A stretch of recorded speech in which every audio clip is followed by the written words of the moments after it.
जमीनी विवाद के चक्कर में भाई ने अपने ही भाई, मां, भाभी और भतीजे पर नशे की हालत में घर में घुसकर जानलेवा हमला किया। जिंदगी और मौत के बीच में झूल रहा है पूरा परिवार। 3 दिन बीत जाने के बावजूद भी आरोपी पुलिस की गिरफ्त से बाहर। अस्पताल के आईसीयू वार्ड के बेड पर लेटी दिखाई दे रही वही अभागी मां है जिसने अपने बुढ़ापे के सहारे के लिए बच्चों को पाल पोस कर बड़ा किया। लेकिन उसे क्या पता था कि जिनके कंधों पर हाथ रखकर अपना बुढ़ापा निकालना था, वही बेटा आज इनके ऊपर जानलेवा हमला करेगा। दरअसल अजय डोंगर बल्लभगढ़ की शिव कॉलोनी में अपनी मां, बीवी और बच्चों के साथ रहता है। अजय का पिछले 1 साल से अपने भाई के साथ जमीनी विवाद चल रहा है, जिसे कई बार पंचायती तौर पर भी समझाने की कोशिश की गई, लेकिन अजय के भतीजों ने पंचायत के सभी फैसलों को सिरे से नकार दिया। अजय की माने तो 30 अप्रैल को उसके पास उनके भाई का फोन आता है, या तो जमीन विवाद को सुलझा लो, नहीं तो तुम्हारे लिए ठीक नहीं होगा। जिसके बाद अजय का भाई और साथ में उसके भतीजे 2 कारों में लगभग 4 से 5 लोग उसके साथ अजय के घर पहुंच जाते हैं और नुकीले हथियारों से अजय और उसके पूरे परिवार पर हमला बोल देते हैं, जिसमें घर के सभी सदस्य गंभीर रूप से घायल हो जाते हैं और सभी को उपचार के लिए मौके पर पहुंची पुलिस अस्पताल में पहुंचा देती है। हैरानी की बात तो ये है कि 3 दिन बीत जाने के बावजूद भी पुलिस ने ना तो अभी तक इस पूरे मामले में मामला दर्ज किया है और ना ही किसी आरोपी की गिरफ्तारी की है। अजय का कहना है कि पुलिस उल्टा उसकी शिकायत को लेने से भी मना कर रही है।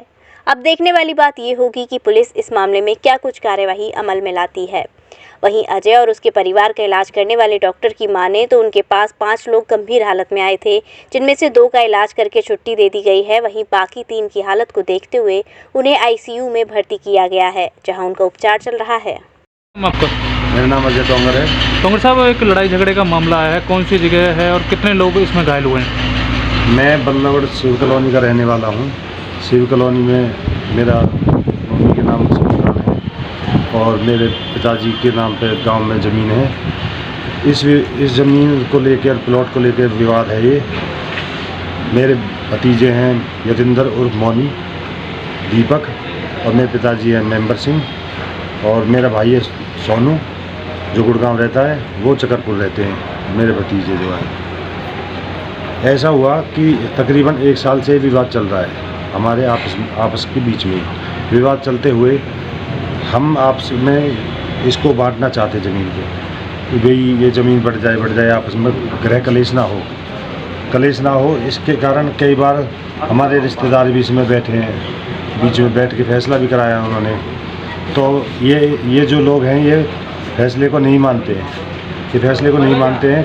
कई बार इन्होंने फैसले को धिक्कार दिया है बिल्कुल ही। अब क्या हुआ है, उस दिन 30 तारीख की शाम को मेरे पास फ़ोन आता है मेरे भाई सोनू के नंबर से, जो मुझे फ़ोन पे धमकी देने लगे, दारू पी के, और गाली गलौज करने लगे। ठीक है जी। उसके बाद गाली गलौज करने लगे। मैंने उनसे बोला कि तुमने दारू पी रखी है, अभी सुबह मैं तुमसे बात करता हूँ, अभी मेरे से कोई बात मत करो। उन्होंने मेरे से कहा कि अब हम तेरे घर ही आके देखते हैं, वहीं बल्लभगढ़ ही। वो चकरपुर से यहाँ मुझे मारने की नीयत से आए और मेरे गेट को तोड़ा। हम वो सारे ऊपर थे, जो भी उन्हें मिला, मेरे बच्चे, मेरी बीवी, मेरी माँ, मैं जो आईसीयू में एडमिट है अभी, मेरी बीवी, मेरी माँ, मेरा बच्चा लड़का आईसीयू में एडमिट है। उनकी हालत नाजुक है बहुत ज़्यादा। मेरे को भी चोटें मारी हैं बहुत ज़्यादा, मेरे सिर पे भी चोट है, हाथ में भी इसमें चक्कू मारे हैं, इसमें फ्रैक्चर है, इसमें मांस भी फटा हुआ है। मेरी माता के दोनों हाथ टूटे हुए हैं। पुलिस क्या कार्रवाई कर रही है? पुलिस को आपने शिकायत दी होगी? मैं पुलिस 3 दिन हो गए सर, पुलिस कोई शिकायत ना दर्ज की है अब तक, ना कोई मुकदमा दर्ज किया है। मैंने एप्लीकेशन दिया है, एप्लीकेशन भी कल मेरी एप्लीकेशन भी फेंक के मारी है। आईओ है जो हमारा इंद्रजीत है, चावला कॉलोनी चौकी में इंद्रजीत है आईओ, उसने मेरी एप्लीकेशन मेरे ऊपर फेंक के मार दी। क्यों? कारण मुझे नहीं पता। उसने पैसे लिए हैं, क्या है क्या नहीं है, ये तो वही जाने, उसका दिल जाने, उसका मन जाने। ठीक है जी। मैं एप्लीकेशन देने गया था, एप्लीकेशन मैंने उसके हाथ में दी, तो उसने कहा ये क्या है? मैंने कहा ये एप्लीकेशन है। जो कि एप्लीकेशन है ये 3-4 पन्नों की एप्लीकेशन होती है। मैंने कहा एप्लीकेशन तो एप्लीकेशन होती है, चाहे 3 पन्नों की हो चाहे 1 पन्नों की हो, इसमें कौन सी बात है?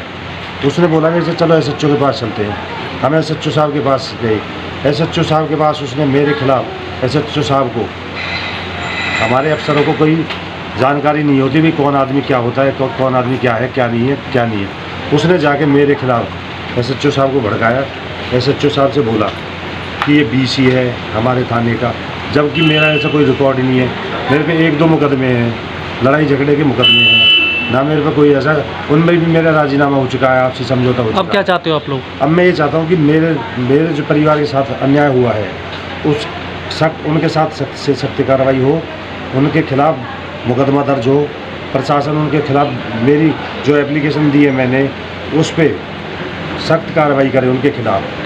जो मैंने उसमें नाम दिए हैं उन सब के खिलाफ एप्लीकेशन दर्ज हो, मुकदमा दर्ज हो, और जो भी इस साजिश में शामिल हैं उनके खिलाफ भी सख्त से सख्त कार्रवाई हो। ठीक सर, क्या नाम आपका? मेरा नाम डॉक्टर राहिल है। एक लड़ाई झगड़े का मामला आया है, कितने लोग इसमें जो है जख्मी हुए हैं और कितने लोग डिस्चार्ज कर दिए गए? बेसिकली टोटल जो पेशेंट आए थे, नंबर ऑफ पेशेंट मेरे पास में 5 पेशेंट प्रेजेंट किए थे। इसमें 3 पेशेंट थोड़े से क्रिटिकल थे और 2 पेशेंट मतलब स्टेबल कंडीशन में थे। तो 3 पेशेंटों को मैंने आईसीयू में हॉस्पिटलाइज किया, इनमें 2 की सर्जरीज की हैं और 1 पेशेंट को कंजर्वेटिवली ट्रीट कर रहे हैं। कितनी चोटें हैं? 2 पेशेंट जो एक पेशेंट है, पेशेंट बेड नंबर 5 का नाम क्या? ब्रजेश नाम की एक पेशेंट है जिनको काफ़ी ज़्यादा डीप वाउंड हुआ है, यहाँ पे हेड इंजरी हुआ है, ज़बरदस्त ब्लीडिंग हुआ है। इनको 43 स्टिचेज आए हुए हैं। राइट हैंड के फिंगर में, इंडेक्स फिंगर में फ्रैक्चर है, उसके लिए वायरिंग किया गया है। और जब ये आए थे पेशेंट शॉक में थे, जिसको हेमरेजिक शॉक बोलते हैं। ब्लड लॉस होने की वजह से पेशेंट शॉक में गया, हमने ब्लड ट्रांसफ्यूज़ किया।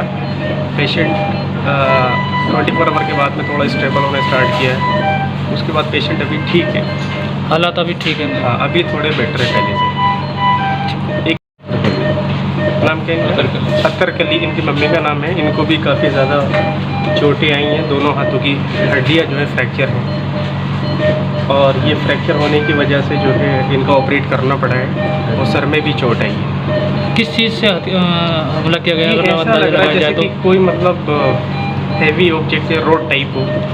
जी हाँ, मतलब उसी से मारा गया इनको। जब ये माता जी इनकी आई थी तो ये भी बेहोशी की हालत में थे और जब इनको हॉस्पिटल आईसीयू में लिया गया, इनका तो बीपी थोड़ा सा लोअर साइड ही था और इनका भी ब्लड काफ़ी ज़्यादा लॉस हुआ था। 3 जो डिस्चार्ज किए उनके भी कोई चोटें थी क्या? हाँ, उनकी भी चोटें थी, बट उनकी इतना ज़्यादा मेजर चोटें नहीं थी। उनके फ्रैक्चर्स थे हल्के फुल्के थे, वो हमने जो है प्लास्टर से मैनेज कर लिए हैं। क्या पुलिस वगैरह कोई अभी तक कोई अभी तक आई है? कोई हाँ, इनके रिगार्डिंग एक बार पुलिस के स्टेटमेंट हुआ है। पुलिस आई थी, उनका हमने स्टेटमेंट दे दिया है। उन्होंने उनसे क्या बयान दिए हैं, वो पेशेंट ने उनको अपने सारे हालात के बारे में जो हुआ है, घर पे जैसे ऐसे झगड़ा हुआ, वो सारा कुछ बता दिया। श्री राधिका स्वीट्स प्रस्तुत करते हैं अपने प्रतिष्ठित मिष्ठान के 5 अलग अलग प्रतिष्ठान, जिनमें मिलती है गुणवत्तापूर्ण शुद्ध देसी घी से निर्मित मिठाइयाँ और मिलता है शुद्धता का विश्वास। तो आइए राधिका स्वीट्स पर और लीजिए शुद्ध देसी घी से निर्मित मिठाइयाँ। हमारे प्रमुख प्रतिष्ठान है राधिका स्वीट्स, माँ वैष्णो देवी मंदिर के समीप छठी कला, राधिका स्वीट्स रेलवे पुल के पास कोसी कला, राधिका स्वीट्स मंडी समिति के सामने सौंख रोड मथुरा, राधिका स्वीट्स धौली प्याऊ मथुरा और राधिका स्वीट्स श्री कृष्ण जन्म स्थान के पास पोथरा कुंड मथुरा।